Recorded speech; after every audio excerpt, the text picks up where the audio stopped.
बंगाल की जनता को आश्वस्त करने आया हूं कि आपने कांग्रेस को भी एक मौका दिया, कम्युनिस्टों को भी मौके बार बार दिए और 2 बार ममता दीदी को भी दिया।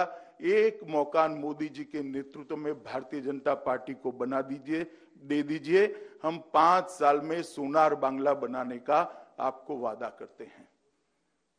हमारा लक्ष्य स्पष्ट है, बंगाल के अंदर विकास हो, देश की सीमाएं सुरक्षित हो, बंगाल के अंदर घुसपैठ रुके।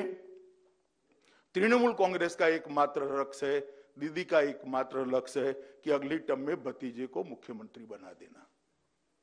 अब बंगाल की जनता को तय करना है कि परिवारवाद चाहिए या विकासवाद चाहिए। बैड एडमिनिस्ट्रेशन का एक नया सूत्रपात, एक नया अध्याय ममता बनर्जी के नेतृत्व में बना है। उन्होंने एडमिनिस्ट्रेशन का राजनीतिकरण कर दिया है, राजनीति का अपराधीकरण कर दिया है और भ्रष्टाचार को इंस्टीट्यूशनलाइज कर दिया है। और शायद ही कोई राज्य में ये तीनों चीजें हुई होगी। एक भी होती थी तो राज्य के पतन के लिए वो जिम्मेदार होती थी। यहां तीनों की तीनों चीजें बहुत स्किलफुली और बहुत सफल तरीके से ममता जी ने आरोपित करी है, प्रत्यारोपित करी है। मैं फिर से रिपीट करना चाहूंगा, एडमिनिस्ट्रेशन का संपूर्ण राजनीतिकरण करा है, राजनीति का संपूर्ण अपराधीकरण करा है और भ्रष्टाचार को इंस्टीट्यूशनलाइज करने का काम ममता बनर्जी ने किया है। भ्रष्टाचार के उदाहरण मैं देना नहीं चाहता, कई बार मैं बंगाल की जनता और आप लोगों के सामने बोल चुका हूं, पूरी सूची है मेरे पास, आप पूछोगे सवाल में तो बता भी दूंगा। मगर साइक्लोन और कोरोना की महामारी में भी, सहायता में भी भ्रष्टाचार करने से तृणमूल की कैडर नहीं चुकी है, पीछे नहीं पड़ी है। ये इसका सबसे निकृष्ट और लेटेस्ट उदाहरण है। तुष्टीकरण से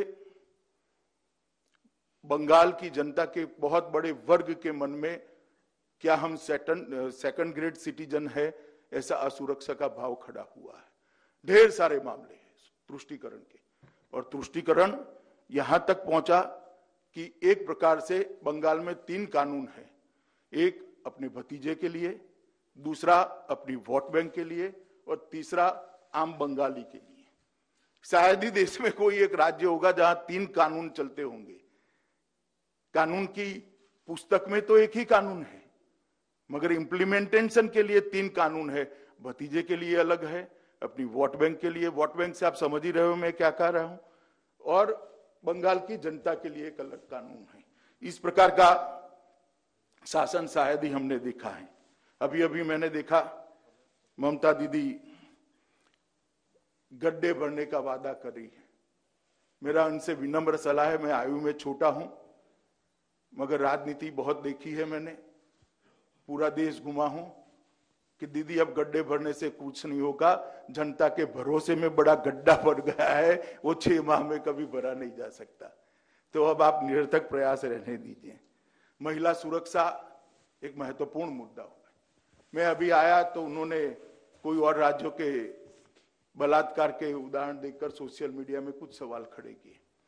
मैं आज ममता दीदी को शार्प क्वेश्चन पूछना चाहता हूं कि 2018 के बाद आपने नेशनल क्राइम रिकॉर्ड ब्यूरो को आपके राज्य के, बंगाल के गुनाह के आंकड़े, क्राइम का रिकॉर्ड क्यों नहीं भेजा है?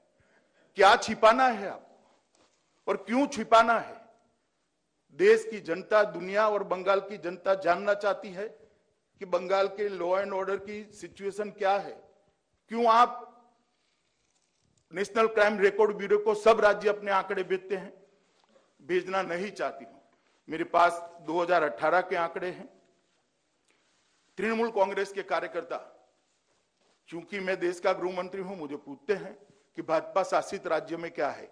इसका जवाब वो राज्य में जाकर हम देंगे, और अगर किसी को चर्चा करनी है तो वो राज्य में हमारे आने के पहले के आंकड़े और आज के आंकड़े ही लेकर मेरा युवा मोर्चा का कार्यकर्ता आ जाए, और ममता दी उनके आने के पहले के और अभी के आंकड़े लेकर बंगाल के आ जाए। हम चर्चा करने के लिए 2-2 हाथ करने के लिए तैयार हैं।